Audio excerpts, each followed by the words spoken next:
بسم اللہ الرحمن الرحیم۔ نبی کریم صلی اللہ علیہ وسلم نے ابو طلحہ رضی اللہ عنہ سے فرمایا کہ اپنے بچوں میں سے کوئی بچہ میرے ساتھ کر دو جو خیبر کے غزوے میں میرے کام کر دیا کرے جب کہ میں خیبر کا سفر کروں۔ ابو طلحہ اپنی سواری پر اپنے پیچھے بٹھا کر مجھے یعنی انس رضی اللہ عنہ کو لے گئے۔ میں اس وقت ابھی لڑکا تھا، بالغ ہونے کے قریب۔ جب بھی آپ صلی اللہ علیہ وسلم کہیں قیام فرماتے تو میں آپ صلی اللہ علیہ وسلم کی خدمت کرتا۔ اکثر میں سنتا کہ آپ صلی اللہ علیہ وسلم یہ دعا کرتے: اللہم انی اعوذ بک من الہم والحزن والعجز والکسل والبخل والجبن وضلع الدین وغلبۃ الرجال۔ اے اللہ، میں تیری پناہ مانگتا ہوں غم، عاجزی، سستی، بخل، بزدلی، قرض داری کے بوجھ اور ظالم کے اپنے اوپر غلبہ سے۔ آخر ہم خیبر پہنچے، اور جب اللہ تعالیٰ نے خیبر کے قلعے پر آپ صلی اللہ علیہ وسلم کو فتح دی تو آپ صلی اللہ علیہ وسلم کے سامنے صفیہ بنت حیی بن اخطب رضی اللہ عنہا کے جمال ظاہری و باطنی کا ذکر کیا گیا۔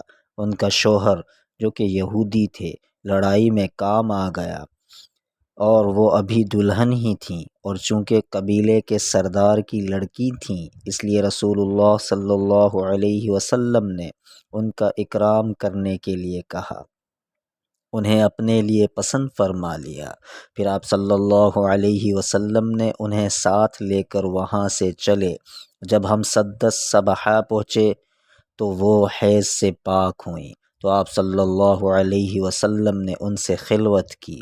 اس کے بعد آپ صلی اللہ علیہ وسلم نے حیض یعنی کھجور، پنیر اور گھی سے تیار کیا ہوا ایک کھانا تیار کرا کر ایک چھوٹے سے دسترخوان پر رکھوایا اور مجھ سے فرمایا کہ اپنے آس پاس کے لوگوں کو دعوت دے دو، اور یہی آپ صلی اللہ علیہ وسلم کا سیدہ صفیہ رضی اللہ عنہا کے ساتھ نکاح کا ولیمہ تھا۔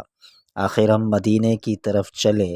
انس رضی اللہ عنہ نے کہا کہ میں نے دیکھا کہ آپ صلی اللہ علیہ وسلم صفیہ رضی اللہ عنہا کی وجہ سے اپنے پیچھے اونٹ کے کوہان کے ارد گرد اپنی عبا سے پردہ کیے ہوئے تھے۔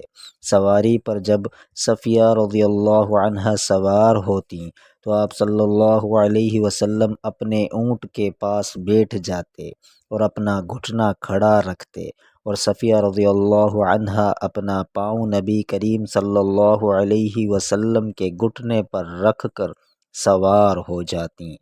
اس طرح ہم چلتے رہے، اور جب مدینہ منورہ کے قریب پہنچے تو آپ صلی اللہ علیہ وسلم نے احد پہاڑ کو دیکھا اور فرمایا یہ پہاڑ ہم سے محبت رکھتا ہے اور ہم اس سے محبت رکھتے ہیں۔ اس کے بعد آپ صلی اللہ علیہ وسلم نے مدینے کی طرف نگاہ اٹھائی اور فرمایا، اے اللہ، میں اس کے دونوں پتھریلے میدانوں کے درمیان کے خطے کو حرمت والا قرار دیتا ہوں، جس طرح ابراہیم علیہ السلام نے مکہ معظمہ کو حرمت والا قرار دیا تھا۔ اے اللہ، مدینے کے لوگوں کو ان کی مد اور ساع میں برکت دیجیے۔